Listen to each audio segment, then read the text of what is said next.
Hi, I have your file right here, and I also made a folder of all the layers that I used, if you can see that over there, because I want to kind of reference it, okay? But let's pretend I'm starting over, so there we go. Very first thing I want to do is I would like to put text, and there's a few ways to do this, but I would like to put text behind the baby as a headline. Now, I obviously did that. Let me move this lower. I obviously did that right here where I put the word one word, or the phrase one word, and then magic. But I want to show you a very quick way, because you have such a good image that has tone in it against a light background. So what I'm going to do is I need to create this mask, okay? Ultimately, let me move this over. Ultimately, I need to create this mask. Now I want you to see, just because of the top, and you can see how easy that was to actually create. So I need to fix it, and I'm going to do it all in front of you. So I'm going to click back to the RGB image. My job is to take whatever, let me shorten this. My job is to take whatever the given channels are. First, let me explain something. And I know you know this, but in any mask, what is white turns into be the selection, right? What's black doesn't. So you have to keep that in mind, okay? Because what I want to do is use this selection to cut the word away that would be behind her. So, long story, but let's click the red channel, and you can see there's not enough contrast between the image and the background. Let's pick the green channel. There is pretty good contrast between the image and the background. Let's pick the blue channel. Either one would be fine. You can tell that here the sides show up on whatever hat thing she has on. So let me just go back and see. It really doesn't matter. I'm going to choose the blue channel again, which is what I did before.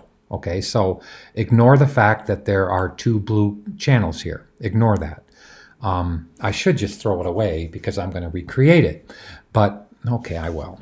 So I'm going to take both of these and just throw them away. Okay, so now I take the blue channel and I duplicate it. Now I can use that. As long as it's selected, I could use that to create a selection. So how do I do that?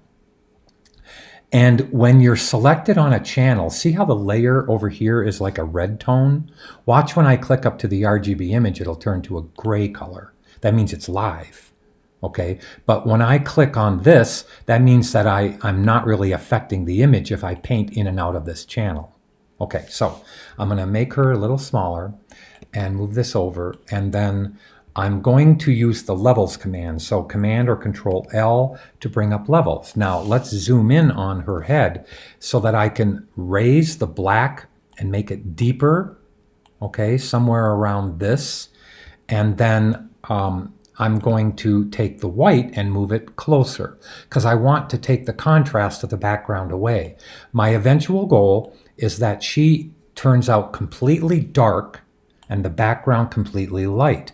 Then I will invert, not inverse, I will invert that.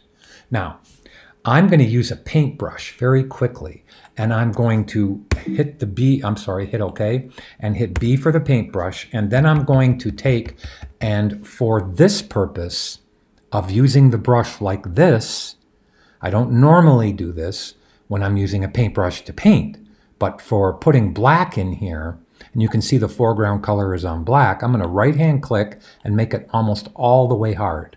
I never paint with a brush like that except when I'm making a mask. Okay, so I'm going to hit the return key. Now I'm going to put the flow all the way up to 100, which I would never do normally. Now you see how quickly I can just fill in her image here, okay, without touching the background. Now there's a trick with a mask. There's a very good trick. See how sometimes I can't tell what's going on up here? Well, I can turn the eyeball on this image. All right, now she's got a lot of red in her and my mask color is red. Okay, what does that mean? That means that if I double click this new channel, I can change this to a color that's totally not, that would give me a better feel for it. So watch when I click OK. Watch when I click OK. Now she's got a green tone. So I just want you to understand. If I continue to paint on the blue channel, do you see how it's pretty easy for me to zoom in, toggle the size of the brush, and just fill in with solid green, which is really black. See, if I turn off this eyeball, it's really black. If I turn it on, it's just the fact that the channel gives me a good feel of what I need to do here. Now I need to see, by turning this off, if that's part of the pillow here or part of her background. It's a little bit hard to see. I think that's a petal. So I'm going to just fill this in like this. You can see how I'm coming all the way around the edge. Oh, I didn't like what I just did. Coming all the way around the edge. And then you can see how I'm just taking my time to fill in all of this around the edge. So this is how you do it. This is how it's done. So I need to make a mask. It would be very good practice for you to make a mask. Now, I only need the top half of her. I don't need the bottom half because the letters don't go that far, which is fine. So now watch what I do here. So now I'm going to turn off the eyeball on the RGB image. Now I can see that I have a fairly good line of her all the way around. Now let me toggle the brush bigger and fill in the rest of this stuff. Okay, so now I've got her all completely filled in. All right, I haven't lost any of that detail. See that pretty detail that's up there? I probably should go like this and make this really small and then fill this in just like this because I want that to be completely masked off. Okay, so that's good. I'll just leave it at that. Now, I'm going to use levels again. So I'm going to go Command L and look at how if I raise the white up, it completely gets rid of the background. See how nice that is? Okay, now I have a black image. I should fill this in black, even though it doesn't really matter. Down here, it really doesn't matter. Where's my brush? Okay, so now if I do something here and click on this, which is the channel, right? There's the channel right there. I'm going to hit Command or Control I, which is Image Adjustments Invert, not Inverse, because I'm inverting an image. So Command or Control I. There's my mask. That's what I need to cut the lettering out. Okay, so let's save it now and use it in a bit. All right, I know that was a lot, but we have to continue. So now, when I was looking at her, I felt like the ad needed more room down here, which is why I put this down here. So I want to blend her out into a background. So I'm going to put a layer below her, all right, and click on her and attach a layer mask and use it in a minute. So I'm going to turn this up. I'm not going to turn it off. I'm going to actually show you what I'm going to do. So your background here is gray. This rose is pink. So I'm going to use kind of a gray pink. All right, so I'm going to get the brush, hit B for brush, hold Alt or Option, and sample that color. Now, I can't see, look over here. I can't be clicked on the mask or it won't show up in the foreground color. If I click over here, you see how it just showed up in the foreground color. Now I can click it and I can move over to a subtle gray pink, which is about right there. It's just, I just felt like that was a good color for the whole ad. Now let me move this over. Okay, now let's turn her off, click over here and hit Option or Alt, Delete or Alt Backspace to fill. Okay, now let's blend her out. This is obviously not a negative area, it's a white area. So if I take the mask and I hit the G key, that goes to foreground, right? Foreground to transparent. Now I need one of these colors. I need the foreground color to be black. It's white on white. It's not going to do anything. Look at this up here. I clicked that and it gave me this window for the gradient editor, and I'm going to click on foreground to transparent. But white doesn't do anything to an image.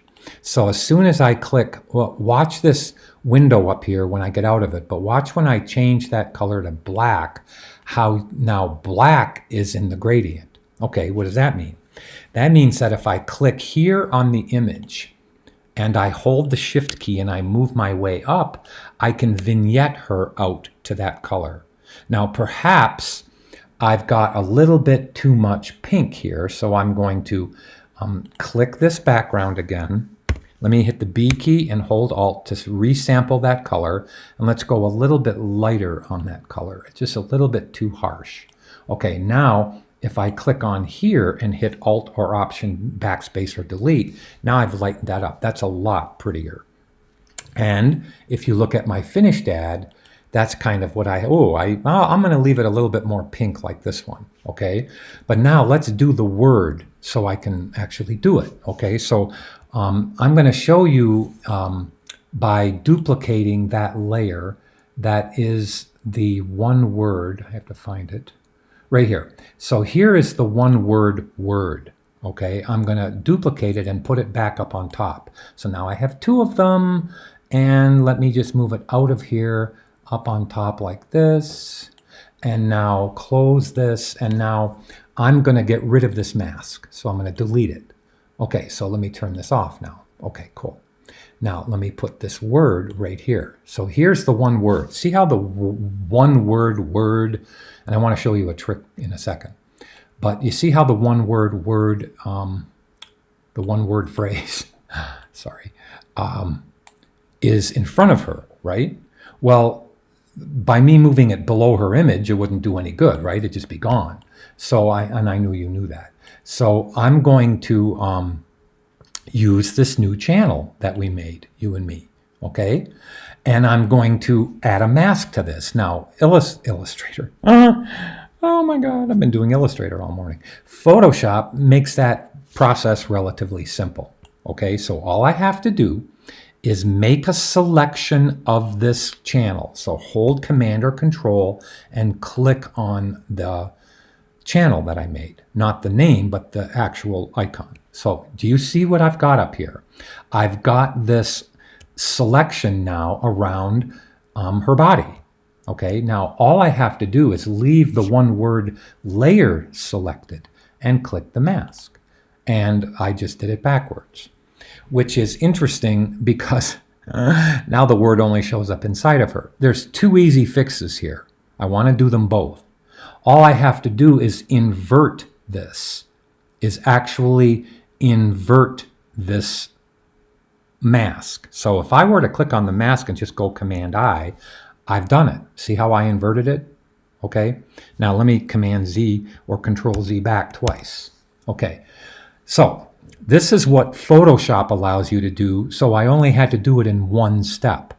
Okay. I know this is confusing, but before I just click on this mask, I have to see that that if I just click on the mask, it's going to only let the word show inside her body. So Photoshop said this: if you want to do the opposite, Brian, hold Alt or Option and click on the mask. So I'm holding Option or Alt, click, and it does it. So it automatically inverts the selection and adds the mask at the same time. Does that make sense to you? Okay. So obviously, I also wanted to show you something. Okay. So I wanted you to see how easy it is in a fun way. And I'm going to click over here, click away, and click back on the word. Then I'm going to use, believe it or not, the Move tool. Now watch what happens when I drag across Bradley Hand. That's what I chose. I'm going to Command Z back, but if I use the down arrow, do you see how I can experiment and see which typeface looks good? Do you see how that is such a cool thing to do? Because sometimes going through fonts and going through typefaces is a pain, right? So you can see how all I had to do, and you can't be in the text tool when you do this. So let me click away from it with the Move tool and hit Command Z back. So now, or Control Z. So now how did I do that again? I clicked away, I clicked back near that T, okay, and then I just highlighted the character palette like this, and then I just used the down or up arrows. And you can see how I did this, and it lets you really see, hey, what phrase looks good? Okay, so again, that was a kind of a cool thing. So let me go Command Z back, and then Command D to deselect. Now, obviously, I need to do the mask again because, or go forward in my undos. There's two ways. I'm sorry I'm giving you so much stuff, but if I go forward, it's Control Shift S.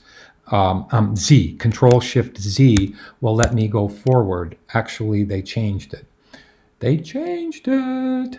It's option, no, it's toggle last state, redo, oh, Shift Command Z. Sorry, Shift Command Z, that should have let me do that. Let me go Option Command Z and see, it's actually Alt or Option Command Z to undo and undo. Does that make sense to you? I'm sorry. I could have just added the mask again. So one more time on the dumb mask. Let me throw it away. So let me throw it away. So how you do it again is you make a selection of the channel. You hold Alt or Option and click on the mask. You've got it. Now, this is the finished one. So let me go back here. So I don't think you need me to do anything else other than I added a glow to the word magic. All right, so really all I did, and I just went online and I found a nice little poem, and you can see if you go through that file that I gave you that it's just, this is just a rectangle that I filled and used a foreground to transparent gradient on. So that was right here. So let me turn all this off and now open this. So that band underneath, do you see this layer? That's just, let me disable that. See how that's just a solid rectangle and all I did was apply a layer mask and I used foreground to transparent on it. So it kind of blended and moved your eye from left to right.